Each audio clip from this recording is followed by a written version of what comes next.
Welcome to the Estate Professionals Mastermind podcast, built for real estate professionals that want to work less, earn more, and make an impact in their community. For information on how you can become part of the estate professionals community, visit probatemastery.com. Well, we were just having a lot of fun. I was in a ISA training session for probably the last hour where we were breaking apart different calls, breaking apart some of the fun little responses that people give, and it it kind of really reinforced something that I've been saying in our group coaching sessions here recently. So I found myself saying it in group coaching sessions today, and I also found myself saying it coaching ISAs just a little bit ago. And there's some hidden words that we say to ourselves when we're on a prospecting call. We say these things to ourselves, and I'm just looking through all these little Zoom squares here to see if anyone is in group coaching that's going to answer this. I do see Camille, but I don't know if she's available.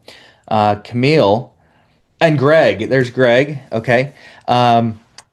What are the hidden things that we like to say when we offer something?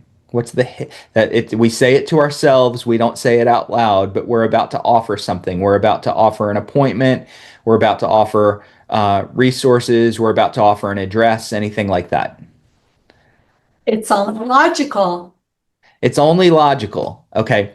So what frequently happens, and we're going to hit another one here in a second. What frequently happens when someone is kind of holding you at arm's length and you want to transition and you want to offer them something? So one of the things that we do when we're prospecting and someone says, "Hey, I have it all handled," is I want to offer a resources package that may help with different stages of probate that they face later. So that's the thing that I want to offer when someone has kind of held me off by saying we've got things covered. But what ends up happening is we feel like we're imposing on them and we feel like they want to say no. So we go, "Hey, and I completely understand you've got things covered. If it's not too much of an inconvenience, do you think maybe I could send you something on my business that maybe it has some resources in it? Do you think I could do that?" Now, what percentage of people do you think say, "Yeah, sure, mail me"? Okay, if that's what we do, what percentage? 10, maybe 10%.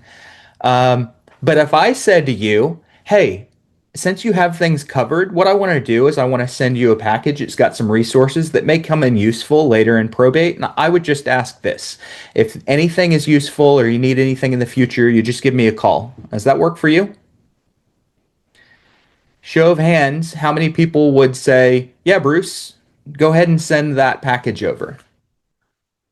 Okay. Why?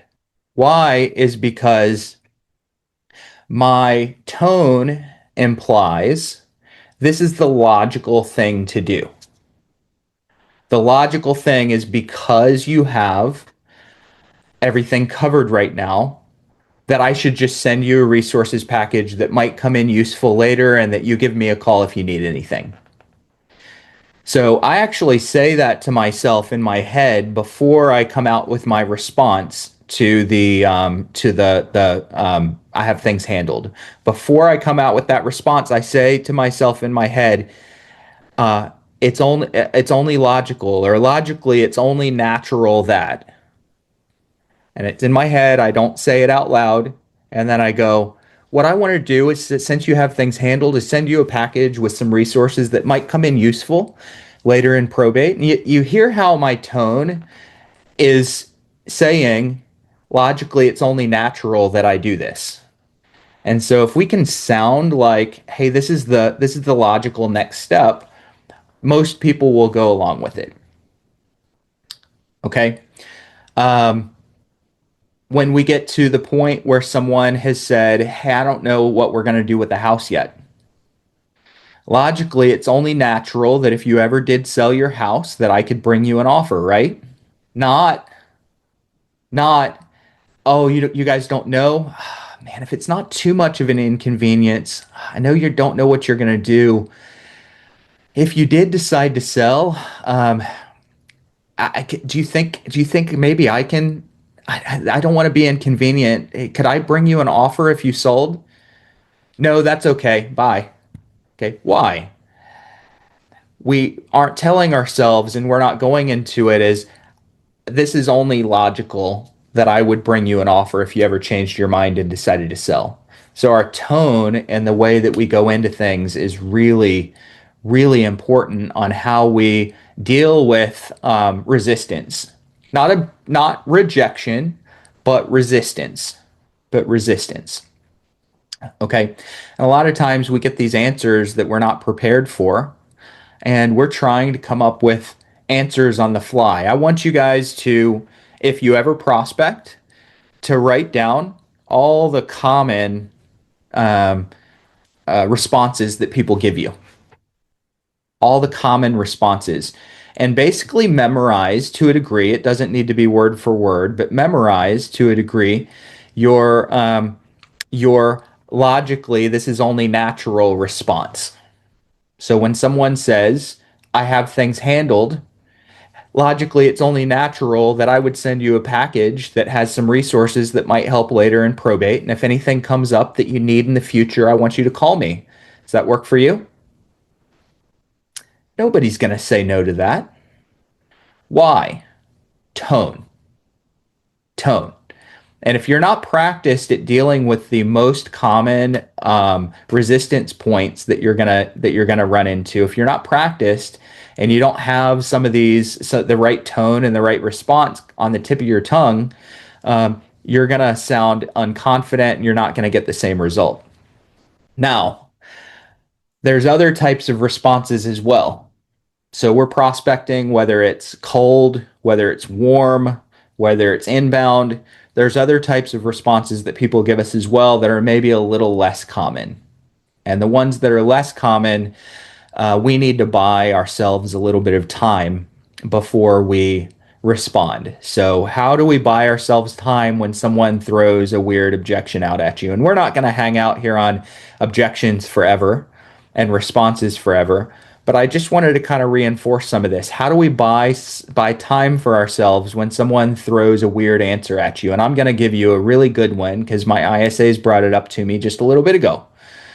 We're not in probate.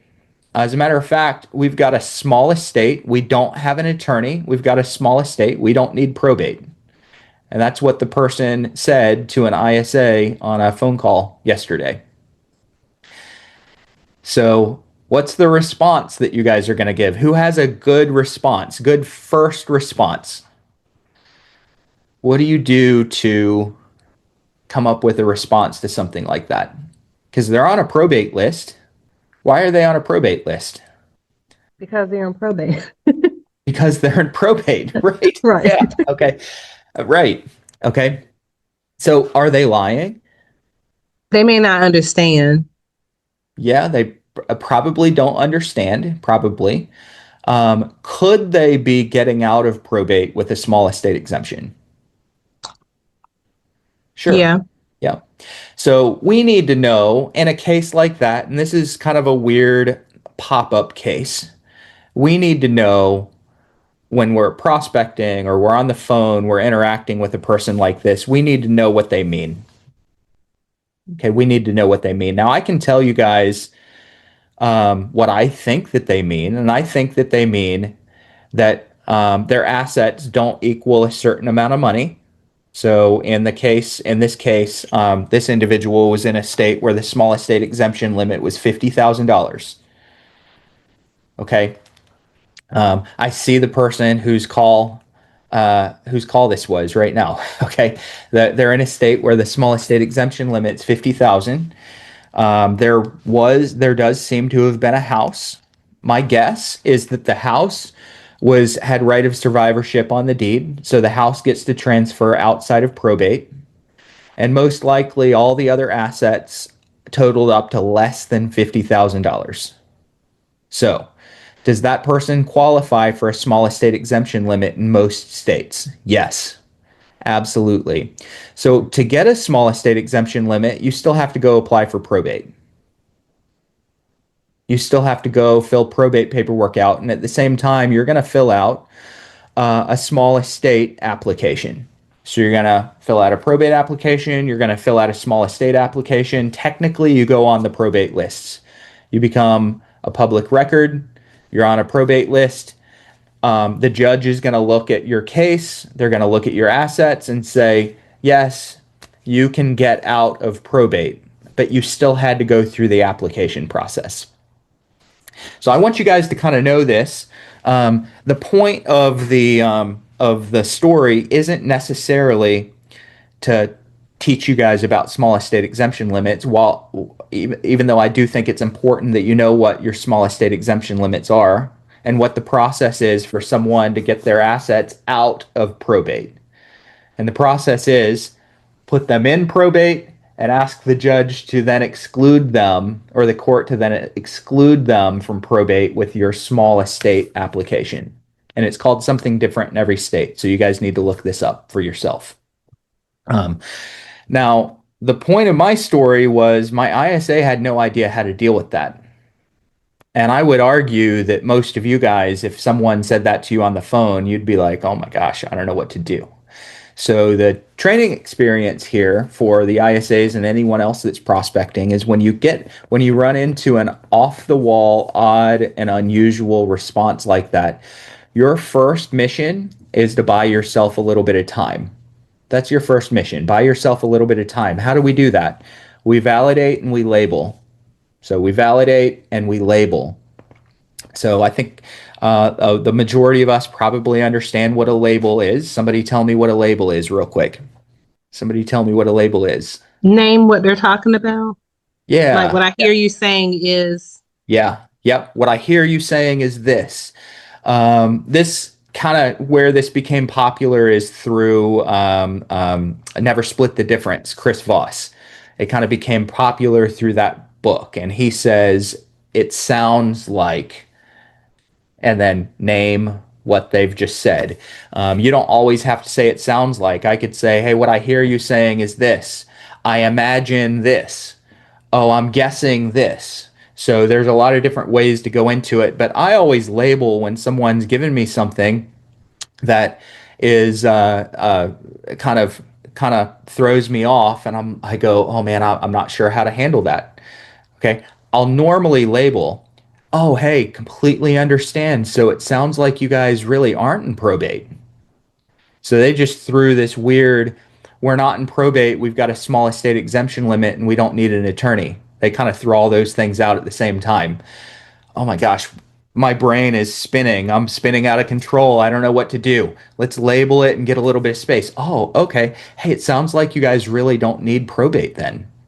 That's a great label. And they, if you get quiet for a second, they may jump in and go, yeah, the house, we got to transfer it directly to this person, and the car and the bank account were all that was left. They might just start providing context. And all you had to do was name what their situation was. Okay. Maybe they don't provide context. Maybe you go, oh, okay, I completely understand. It kind of sounds like you guys really don't need probate then. And they go, yep. Lump on a log response. Yep. Don't need it. At least my brain got an extra 6 or 7 seconds to process and come up with a different line of communication. So what I'm normally going to do anytime someone gives me something like that is I'm normally going to ask myself, what does that mean? What does that mean? What does that mean when you vocalize it? And this is another thing that we don't vocalize. So we don't vocalize, obviously it's only natural that, or obviously it's only logical that. We don't vocalize that little part. We also don't vocalize, what does that mean? That can sound like a real confrontation. What's that mean? Okay. So I don't vocalize what's that mean, but I try to find things that people say to me throughout a conversation, especially when they're not giving me a lot of context around it. Oh, no, we don't need probate. What does that mean? Okay. And I'm going to see if I can pull on that loose thread. Why do you not need probate? So I'm going to use that with labels. Oh, yeah, I imagine you guys, your assets fall under the small estate exemption. Is that right? Yeah, and they go, yeah, yeah, that's right. Do you have assets that got to transfer outside of probate? Now I'm pulling on threads. Yeah, we got a house. And you guys just didn't need probate for the house. Yeah. So we a lot of times get these responses and we think that it's the end of the conversation, and it's not the end of the conversation if we can ask ourselves the right questions. And the right questions for ourselves is, what does that mean? What does that mean? And then you start to pull loose threads. Okay. So, with that said, I'm going to take a quick moment before Garlinda and just use that as a teaser. These are the things that we practice multiple times every single week in our small group coaching. So, if anyone's interested, go on the Probate Mastery website and book a discovery call because we're doing this 4, 5, 6 times a week, drilling and role playing and practicing and breaking apart pieces of the business, specifically when it comes to marketing, content, and conversations. So, conversations can be vendors, attorneys, probate applicants and PRs, appointments, all kinds of different things. So we kind of hit all those. And that's the last thing I'm going to say about that. If anyone does want information, you can go just book a discovery call on the Probate Mastery website. But I'll go to Garlinda. Sorry about that. You mentioned something that they would need to go before a judge and request an exemption. Are you able to repeat what you said? Yeah, so small estates, you have assets that are legally required if especially if you're going to transfer, legally required to go through probate. Mhm. Any asset that's not in a trust, basically, okay, or doesn't have somebody else on the title as a survivor, has to go through the court process. Okay, has to go through probate. You can't just say, hey, this $5,000 was mom's, it's mine now.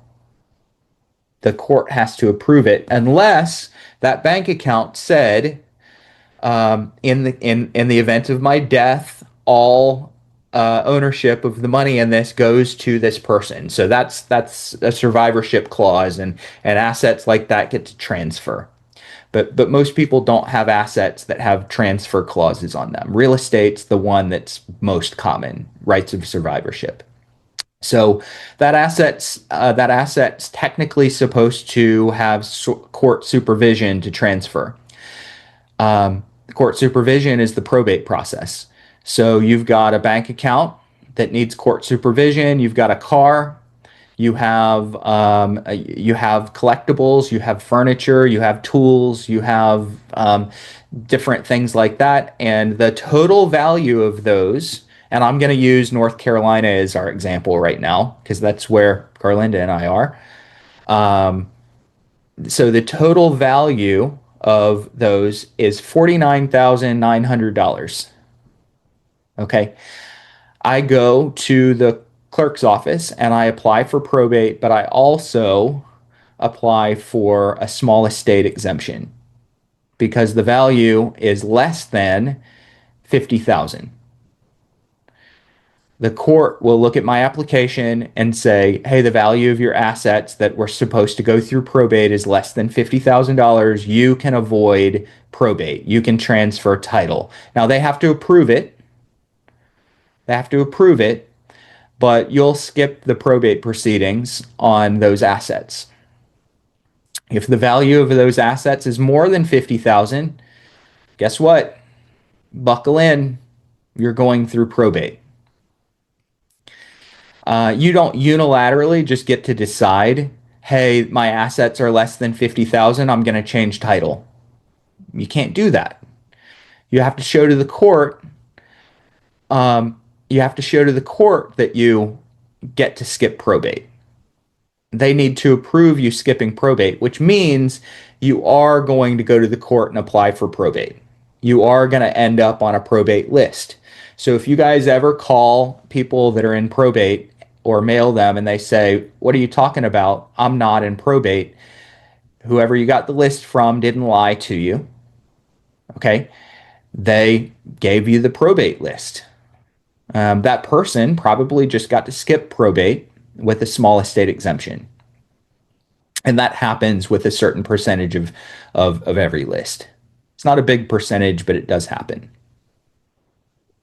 At what point, so because you have to have an appointment, are they making that request to go before the judge during one of their probate appointments? Yeah, and I haven't it's really weird because every county handles it a little bit differently. Every attorney handles it a little bit differently. Every clerk or every judge is going to look at it a little bit differently. Some clerks have unilateral authority to basically just make these decisions. Okay. Okay. Sometimes they're going to want to send it up to the magistrate or the judge and have the judge make the decision in a hearing. Um, some lawyers are going to say, "Hey, here's how we do it. We're just going to go down and change title." It's kind of funny because I was dealing with, I think I've mentioned this on this call in the last couple of weeks. I may be wrong, but I was dealing with a lady whose mother had passed away 4 years ago, and she wanted to sell the house. Mom's been passed away 4 years. There really are no debts that she knows of, and it's in North Carolina. North Carolina doesn't allow you to attach debts to an estate more than 2 years after the decedent passed away. Okay, so basically 2 years, and North Carolina makes it really easy to pull real estate out of probate anyway. It's just really easy to pull real estate out of probate.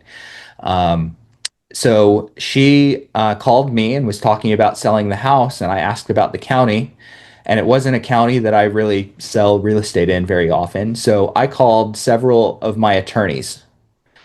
You know how many answers I got that contradicted each other? They all contradicted each other. Yeah, they all contradicted each other. One attorney said, "Hey, she has to go through the whole probate process. You can't skip probate." Another attorney said, "Oh, it's 4 years. The debts can only be attached after 2 years, so you need to go apply for probate."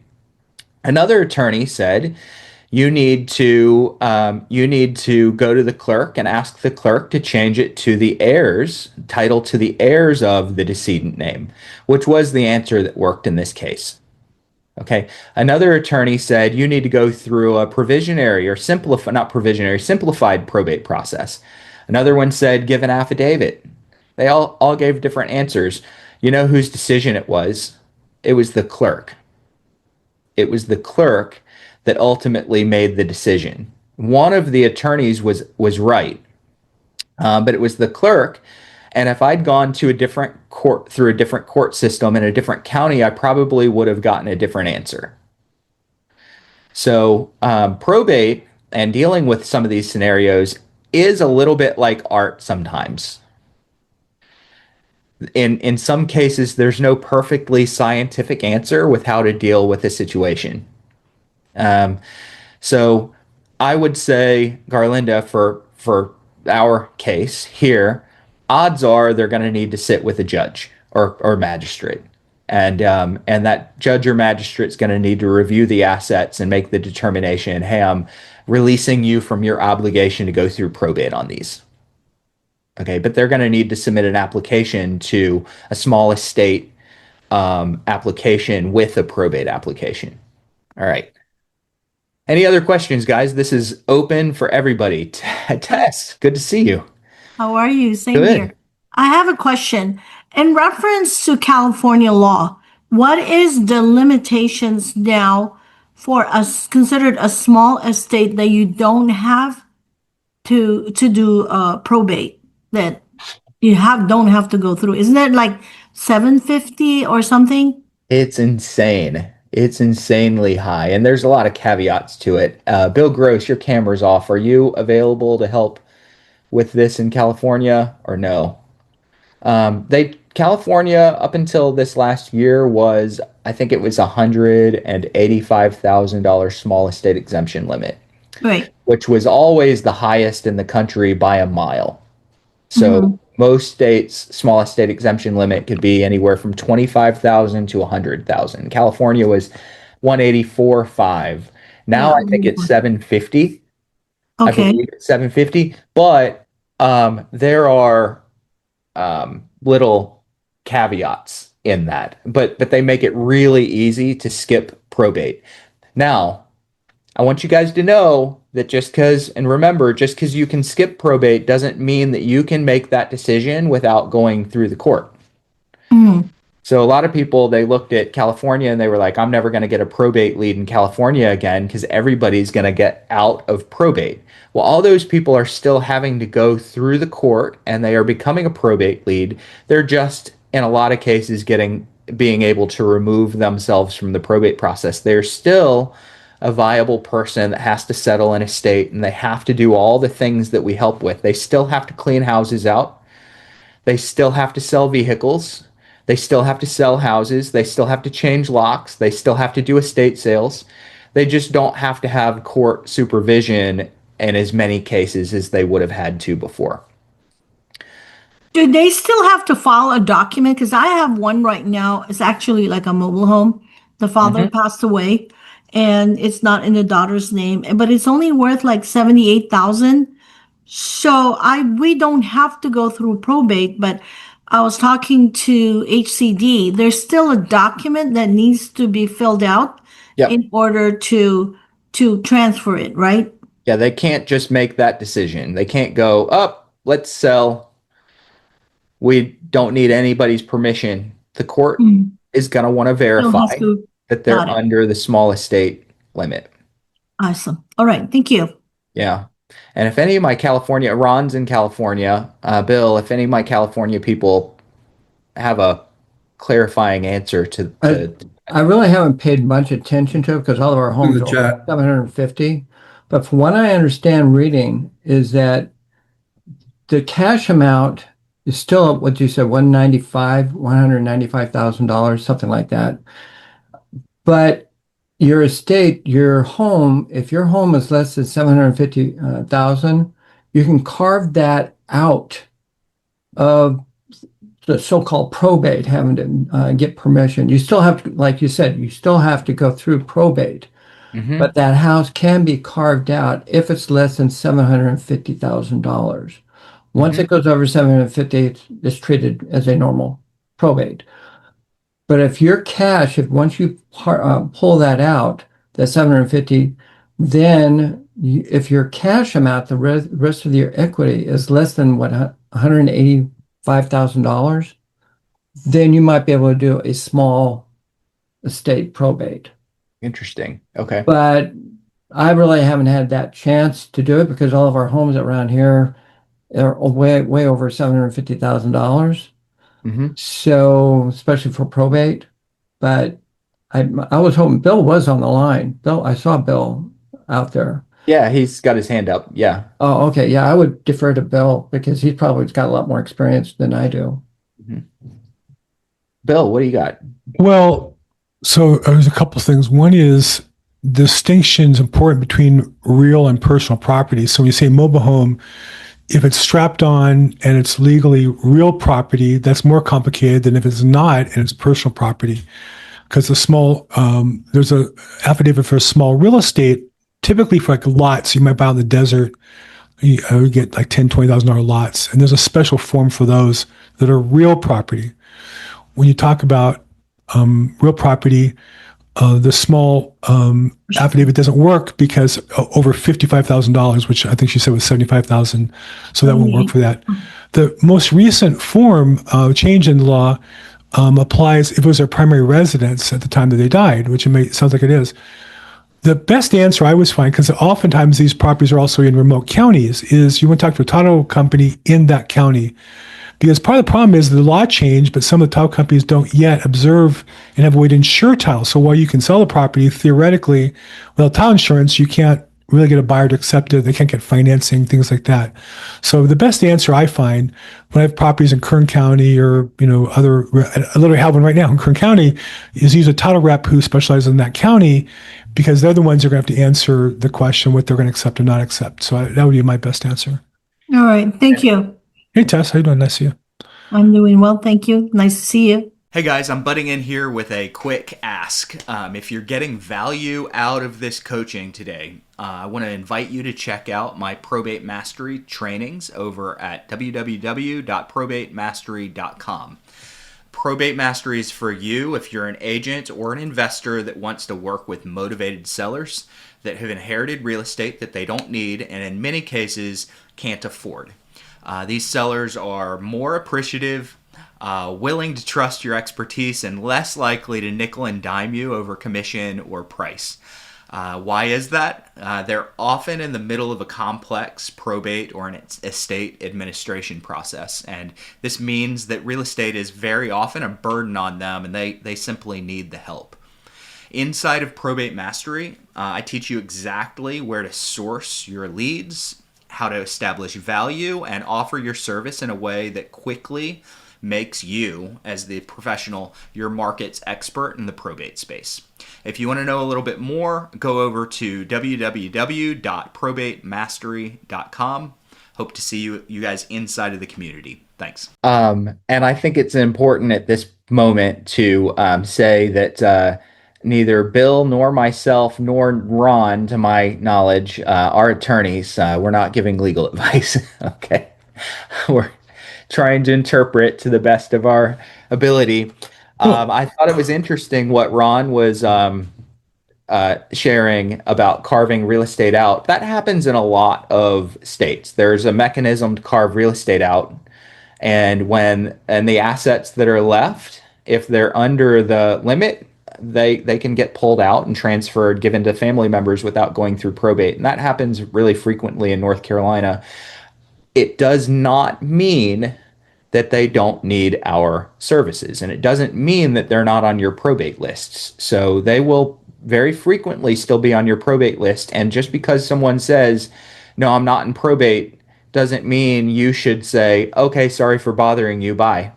They have the same needs that someone in probate has. They just don't have to go through quite as long of a legal process to transfer. Right. Kristen. I am curious to know, how are some of you answering the question, why do I need a probate certified realtor? What is it that you do that a normal realtor, uncertified, does?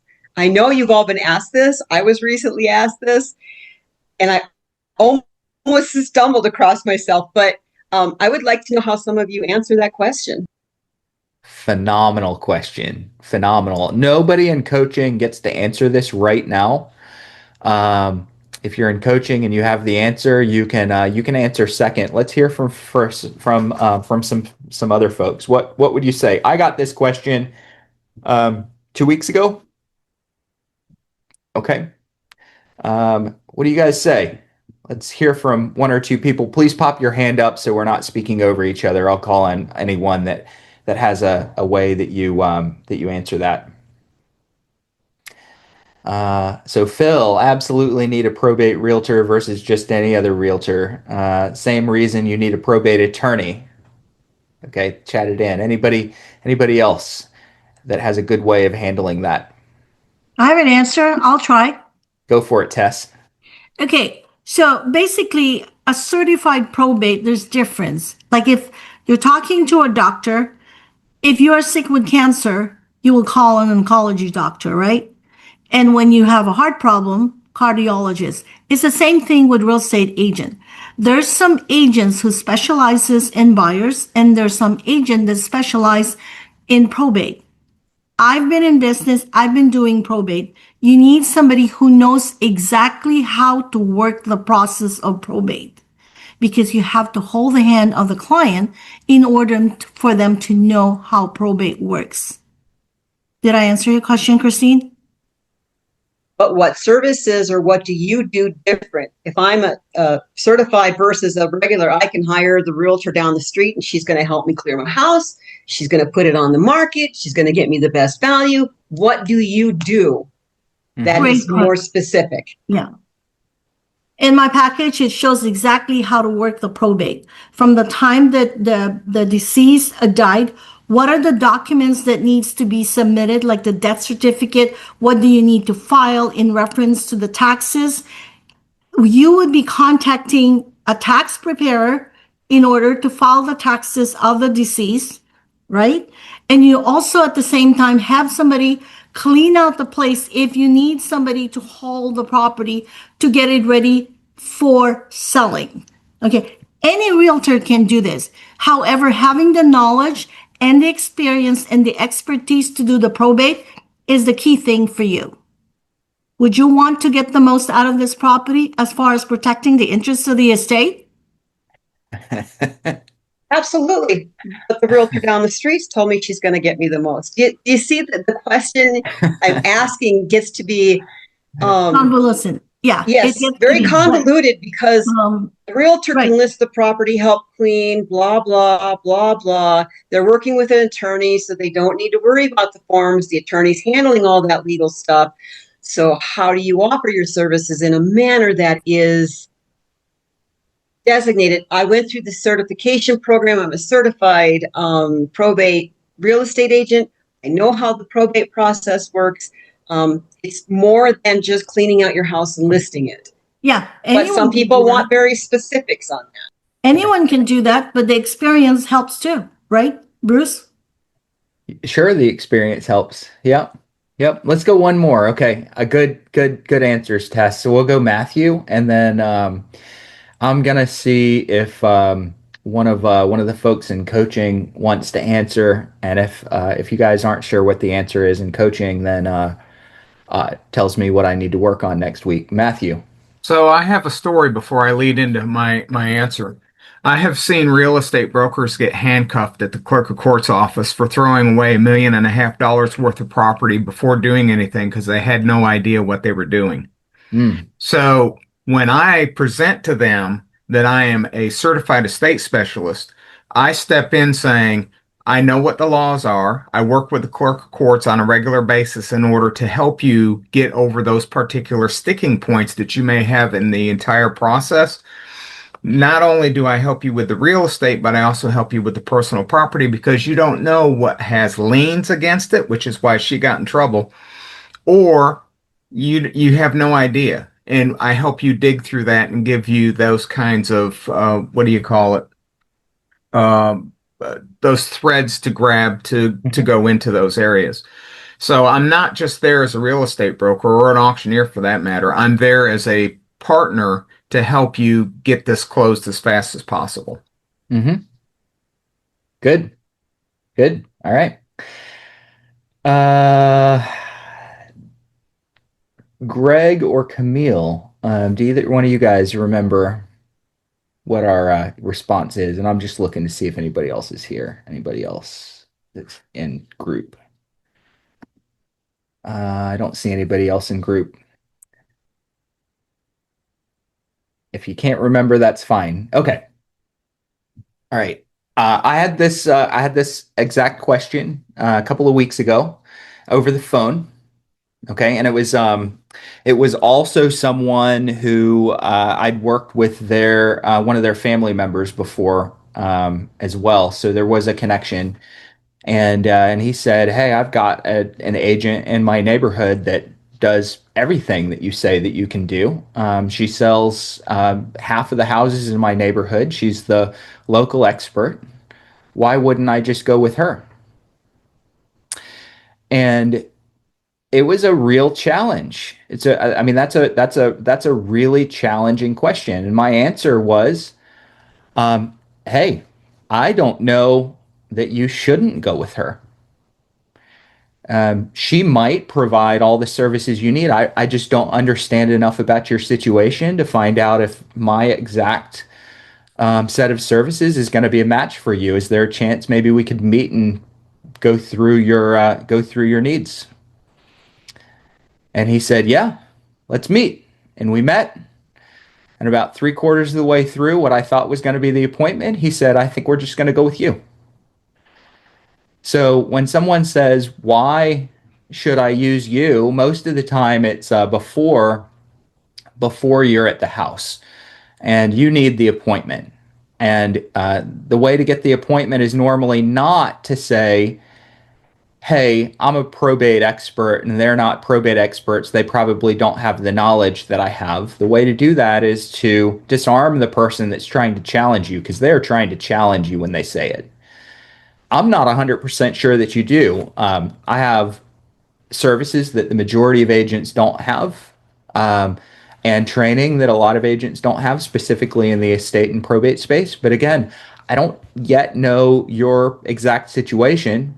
They might be the best fit. For me to really give you a better answer as to what I could do that they won't, I probably need to come meet you, see the house, see what you guys might need. Do you think we could meet?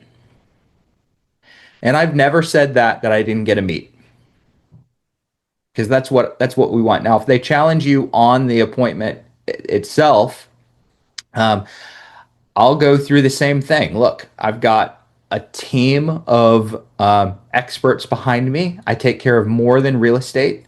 I could coordinate 1,000 different things for you, but I don't know what you want me to coordinate.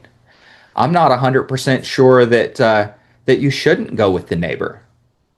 I'm not sure if it's worth it for you to lose the friendship. I can tell you that I'd like to work with you, and that normally I'm going to do a lot more than a typical realtor. But again, I don't know what they provide. Do you want to go through my plan? And then I just take that and start going into my listing plan. Okay, so I'm going to encourage you guys, instead of just jumping into answers when you don't really know what the other agents do and don't do, I'm going to encourage you guys to go after disarming first. Because when someone says, why would I go with you versus somebody else, they're bowed up on you. That's a I'm looking for a fight. Now they're not trying to fight, but that's a direct challenge, and I need to disarm someone first. And then if I can get to a presentation, now I'll present things and say, and I've got ways of presenting things that kind of strip away the services that other agents typically provide. Garlinda. Thank you. I think Kristen asked such a great question, and I think that it's not just, this is just my opinion, that we're not trying to convince anybody to do business with us. You know, so a lot of times, you know, people will say, well, what makes you different from someone else? And I love how, Bruce, how you brought them back to, well, I might not be a good fit for you. I might not be a great fit for you. But we're also not trying to convince people either, because even though we're probate experts, we were realtors first, we were brokers first. We've already been great at business first. So I don't need to convince you that I'm a great broker. I'm just trying to understand what your need is. But I think sometimes we realize years later, we're still trying to prove ourselves, and we don't have to do that. We're already great at what we do. So, you know, the question is, do I want to work with you? Now, that's where I am at 17 years. It's not, do they want me? It's, do I want them? And I think that's what changes the perspective is, I know that I'm great at what I do, but I only compete with me, right? And I wouldn't say that to them, but that's my thought process. And so, Kristen, we're not trying to convince anybody, and they'll understand that just from your conversation. Yep. That's fantastic. Thank you. Fantastic. Yeah. And we need to recognize and accept that sometimes they're gonna have a relationship, or someone else is gonna have brand recognition that is challenging for us. Our first mission is to get to the table with them. That's our first mission, is just get to the table, get to the presentation, get to the offer. And at that point, if somebody beats me, they beat me. Okay. Now let's talk about the reality of what we do that is different from most agents, because the question is still valid. Just because we're sidestepping it to get to the appointment doesn't mean that the question is not valid. So absolutely, I'm sidestepping it in order to get to disarm them and get to an appointment. Or if I'm in the appointment, they ask me, I'm sidestepping it in order to get to the presentation. But when I'm at the appointment or I'm at the presentation, I need to have a full suite of vendors, and I need to be able and willing to coordinate anything that they need. I need to be looking for different things that they might need with their estate and their property. I need to be looking for, do they need paint? Do they need someone to come tape the seams that are of the drywall where the tape is coming loose and patch? Do I need someone to come in, maybe even on my dime, and knock out the punch list items? Do I need to drop a dumpster off? Do I need to change the locks on my dime? Do I need to arrange an HVAC inspection? Do I need to coordinate a clean out? Do I need to take their shredding, their files to a shredder? I've done all these things. Do I need to coordinate sanding the floors? So when I'm there, I'm looking for all the things that they're going to need to do, and I'm trying to find a way to say, hey, would you like to not do that? I'll take care of it for you. And if I'm there and everything is good, they don't need anything, they only need a listing. Now it's up to who presents better and who do they connect with better. And that's where your interpersonal skills and the training that you've done on your NLP and things like that are going to come into play. But if I can find an advantage in something that they need to do that I can do for them instead of making them do it, that's usually where I'll separate myself. But I don't typically try to do that until we're looking at each other in the eyeballs. I sidestep and disarm in the beginning to get to the presentation. Hey, Bill, did you still have a comment? Yeah, I'm sorry. I had a phone call come in. I damn, I do have to serve on. I was going to just maybe supplement what you said with a couple things I keep in mind. One is, and I think one of the people said it, we want the party to choose us. We want to sell ourselves. I'm often reminded of the movie My Cousin Vinny, where it's an interesting movie, one of my favorites, where at one point there's a bad attorney, a good one, and the guy who has the bad attorney says, "You're fired," and turns to the good one and says, "I want him to be my attorney." We want our clients to say, "I want you to be my realtor." That's the goal of the conversation. And I think along the lines of what you said about the package and the services we offer, when I'm talking to the customer, I try to feel kind of like a dentist. If you've ever been to the dentist doesn't just start off with, we're going to do a root canal and this and that. They poke around and find everything that's wrong with your teeth and then prescribe a solution. And so I think the way I try to distinguish myself as an expert is I ask questions about the probate. Who's your attorney? How's that going? How's the attorney working for you? And my experience is, they love their attorney for the first 90 days. They hate them after 90 days. So if they've been filed 90 days ago, they're going to tell me everything they hate about the attorney. There'll be chances there for me to learn, to point out what I know about the process, how things should be handled. Do you have full authority or limited? Why'd you choose limited authority? Things like that. That I think in the conversation they get, okay, I really know what I'm talking about. The other realtor is talking about open houses and balloons and putting cinnamon in the oven. And I'm talking about the probate and working with the attorney or helping them compensate for a bad attorney relationship.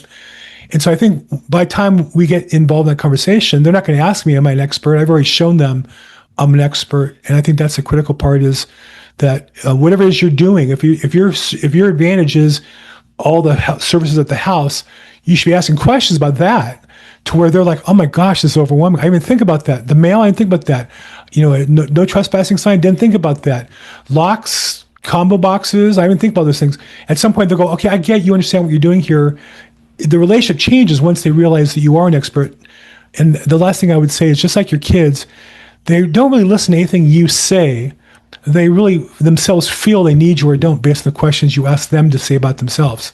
And so rather than tell them how good I am, I rather just ask questions about how much trouble they're in, and I'm on the phone, they're going to run in my arms to try to help them. That's kind of my approach. Amazing. Has anyone else taken the Jeremy Minor L7 NEPQ sales training? It's really good, by the way, really good. It is really It's good. all question based, and you're trying to help people uncover pain that they don't know that they have. So I'll use an example, and I've probably used this here before too. Um, 10 years ago, probably, I was throwing my lower back out all the time, just constantly hurting my lower back. And I'd throw my back out and I'd be down sleeping on the floor for 3 weeks, and I'd get up and feel good for 3 days, and then I'd throw it out again, and I'd sleep on the floor for 2 weeks, and then I'd feel good for 2 days, and I'd throw it out again. And one day I threw it out and I went to the chiropractor, and I'd never been to a chiropractor before. And I went in, and the chiropractor goes, "I'm not going to treat you." And I was like, "What do you mean you're not going to treat me? I hurt." And he goes, "We're going to schedule you for x-rays in 2 weeks."